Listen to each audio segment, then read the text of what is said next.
Hey, welcome back to Woolf Weekly. Hey, one of the things that I notice as I drive down the street is how people treat one another. The little town I grew up in, everybody's waving at each other in the cars. You don't have to know anybody. It's just one of these. Yeah, that's what we do. And I notice as I'm driving up, our people that are working our crosswalks. We get some wonderful people working the crosswalks.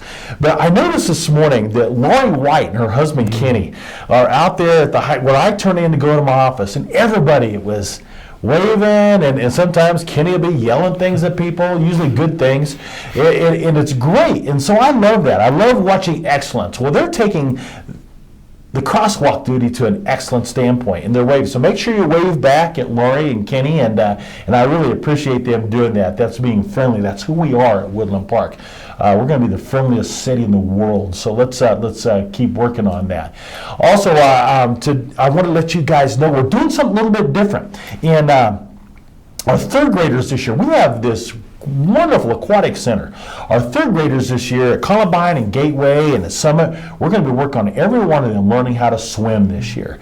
And we'll talk a little bit more about that later, but I want you to know your pool's getting good use, and we're going to have every kid learn how to swim. I'm going to switch gears a little bit. We have one of our faculty members here with us, Mr. Ben Honeycutt. Ben's from Kansas, and as I am. And when he was in high school, he was challenged to be able to start a project and to make a difference in the world. And boy, has he. He started Open World Cause as something him and his fiancee, soon-to-be wife, Natalie, are working with.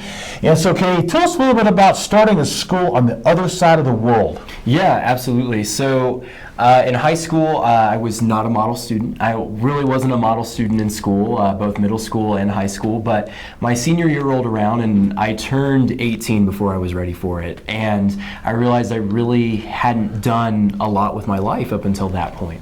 And so I walked into my senior year, and a teacher challenged me to create a legacy. Nice. And online, I got connected with a teacher named Govinda Panthy. He was a teacher in an isolated area in Nepal, and he had a dream to bring the world to his kids.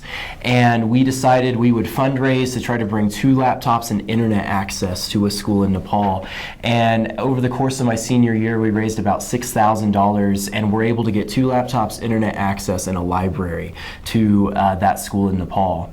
And it was interesting because, at that time, I was in that August to May mindset. Like, once May rolled around, it was time for summer, didn't think about school. The rest of the world was not, though. I was going to disconnect, and I was kind of ready to start college, and around the middle of the summer, we got news that monsoon season struck Nepal, and it was a rough monsoon season that year. And 2 of the classrooms at the school that we were supporting were wiped out, and 25 students couldn't go to that school anymore, the SAV school in Nepal. And so we ended up kind of sitting back and realizing, like, as cool as these 2 laptops are, how cool are they if these kids don't have a school to go to?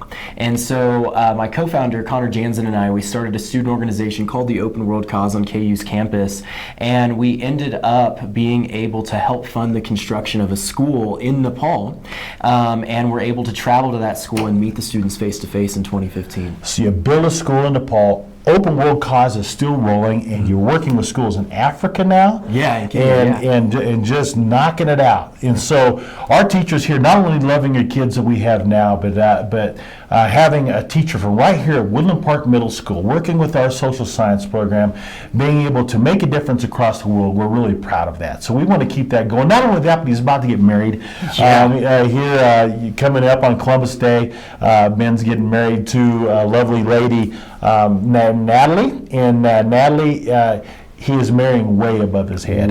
Way too good for Ben. Yeah. So, hey, thank you for joining us. Just to let you know a little bit about what's happening in our district and some of the people that are working and being students in our district. So, thank you very much. Thank you. Hey, have a great week.